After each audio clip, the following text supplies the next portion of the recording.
Nah, Ya, siap. lalu balik lagi Pak, dari digital sovereignty policy gitu ya, kebijakan digital.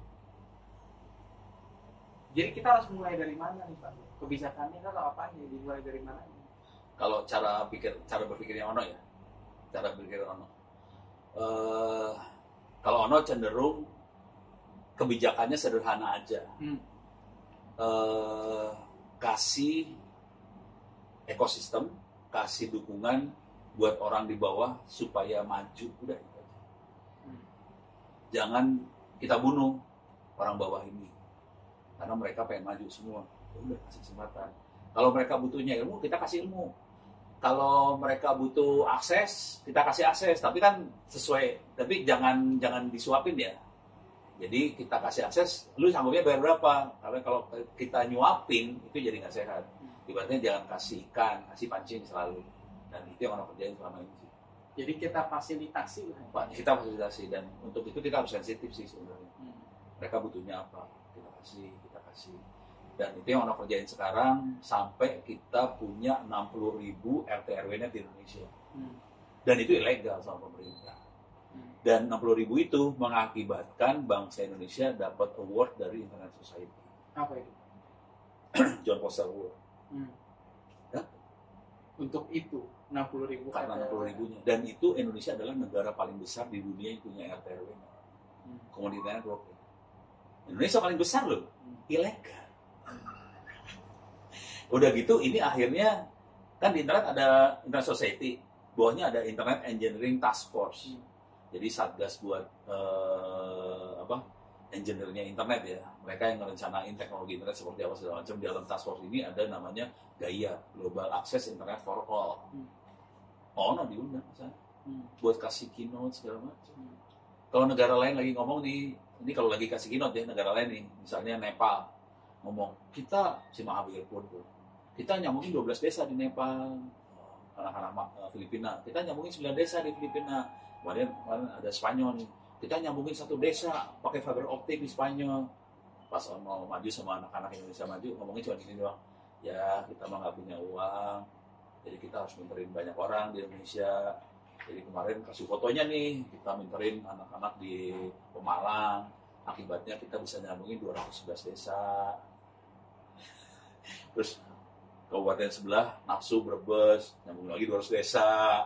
Terus gubernurnya panas, namanya Ganjar, dia berusaha supaya satu provinsi sambungin jadi gitu. Nah, kita jadi contoh. Jadi kemarin di Asia Pasifik kita ada meeting pakai Zoom tentang ini internet for all tadi. Keynote-nya Ono. Mereka kasih keynote. Apa? Dunia tuh belajar sama kita. Jadi kalau dari sisi, jadi pemerintahnya dia ngambil referensinya Amerika jadi contoh. Amerika oke lah, negaranya besar, mereka punya infrastruktur bagus, punya operator bagus, dia bisa pakai caranya dia. Caranya di copy paste ke Indonesia, ya nggak jalan lah. Di sini kan pabrik kan nggak ada, di sana ada, nggak bisa. Cara Amerika di Indonesia nggak bisa. Ya karena beda kondisi banget ya. Iya, jadi sistem taktiknya harus lain banget sih sebenarnya. Nah terkait kebijakan digital sovereignty Pak, kan tadi Pak Ono bilang masih berantakan. Jadi cara meningkatkan spesifik kebijakannya gitu. Ini masalah step ya kali. Iya. Langkahnya ya. Iya. Jadi kalau kita ngelihat dari 3 komponen besarnya, itu people, proses, teknologi. Indonesia banyak orang hukum, pasti mereka ke proses. Tapi nggak ada yang jalan nih. Teknologi, saya nggak khawatir. Kalau paling jelek kita beli semua, itu paling jelek. Tapi itu bahaya banget sebetulnya, karena apalagi kalau buat militer ya, beli teknologi nggak bagus sih sebenarnya. Karena bisa diselipin mata-mata ke dalam teknologi, itu bahaya banget. Jadi paling jelek kita beli. Jadi dari sisi proses sama teknologi sudah dilakukan, tapi walaupun nggak bagus ya, yang kita sama sekali nggak lakukan sampai hari ini adalah SDM ini.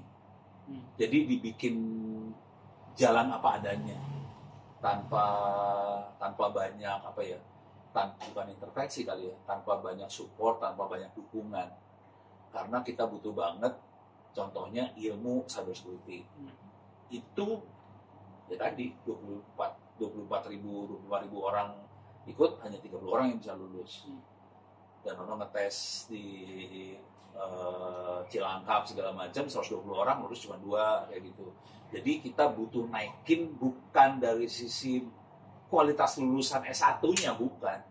Kalau udah S1 udah telat sebetulnya. Kita harus naikin dari SD-nya sih sebenarnya. Jangan sampai 6 juta masuk ke SD, nanti SMP-nya tinggal 600.000, tinggal turun, lulusannya 600.000. Jadi harus dari bawah itu diajar semua, dan itu kita merombak pendidikannya gila-gilaan.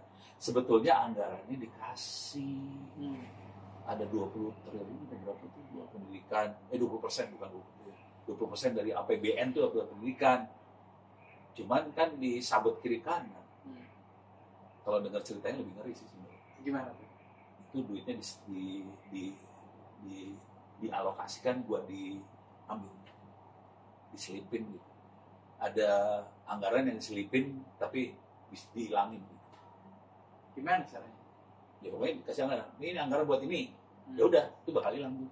Nggak akan buat bagi-bagi juga. Nggak akan ke-track juga. Enggak. Kenapa bisa nggak ke-track? Kan ada di APBN. Ya kan, Republik kita kan hebat ya. Di situ kita 1 sampai 5 ya, Pak? Hah? Dalam menghilangkan hal seperti itu. 5. 5 ya? Enggak, kita 10. 10. Bahkan jebol ya. 1 sampai. Enggak, sayang banget maksudnya. Anggaran saya nggak khawatir loh, duitnya banyak sih sebenarnya, tinggal kita pinter aja. Bahkan sebetulnya tidak spesifik di digital sovereignty policy, bahkan ada policy satu lagi tadi kita ngebahas lapisan pendidikan gitu kan. Karena kuncinya di situ. Kebijakan pendidikan. Bahkan di kita rootnya lagi nih, itu berarti kebijakan tentang korupsi juga dong, Pak? Harusnya.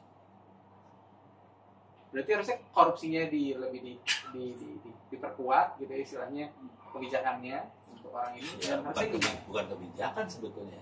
Kebijakannya sih pasti ada sih, bisa diimplementasi. Ya jangan sampai anaknya siapa bisa terbang pakai pesawat pribadi gitu. Nggak lucu. Oke. Siapapun anak itulah ya. Siapapun anak itu. Nggak tahu haha, nggak tahu siapa kan nggak tahu ya. Hahihi juga boleh. Oke, siap. Wah, menyerempet, tapi tidak apa-apa, Pak. Kita lanjut dulu saja pertanyaannya. Jadi, oke, nggak apa-apa, no. Ini aman, riset saya aman. Jadi dampaknya, Pak, global digital sovereignty ini dalam Indonesian economy ini gimana? Dalam Indonesia digital economy, spesifik jadi. Gini, saya kebetulan punya akses ke datanya teman-teman di Kementerian Koperasi sama UMKM. Mereka mencatat ada lebih dari 13 juta UMKM. Yang menarik, mereka pada pakai digital marketing. Sampai sebagian besar kan. Yang menarik lagi dari data itu ya, datanya 13 juta, yang saya proses cuma 1.000. Lokasinya di ini apa nih? Cold storage pool. Oke, izin. Oke, siap. Oh, Pak. Sini.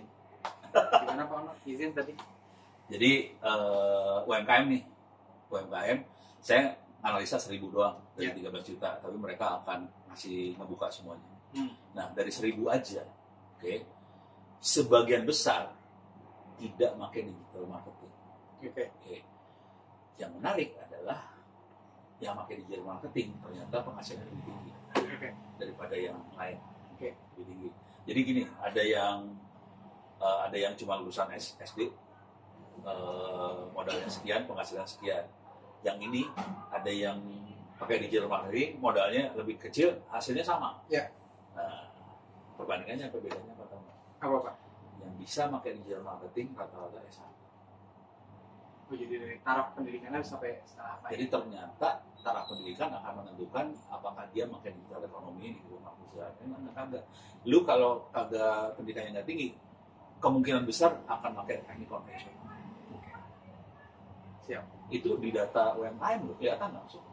Orang UMKM-nya nggak tahu apa sekarang. Jadi data dikasih ke ono analisa, keluar semua. Pakai data science. Menarik. Oke, berarti ini Pak, maaf tadi saya flashback sedikit karena tadi ada recordingnya. Takutnya tidak ada record. Jadi yang tadi ini kan pertanyaan tentang how do you think Indonesia can improve its digital sovereignty policies. Balik lagi tadi ke kebijakan, tidak hanya kebijakan digitalnya, tapi kebijakan ekosistem, edukasi, terutama gitu kan. terutama di edukasi, Terus ke kebijakan korupsi bahkan ya, kalau kita itu harus diperkuat lagi. Lalu tantangan terbesarnya tadi dari SDM ya Pak,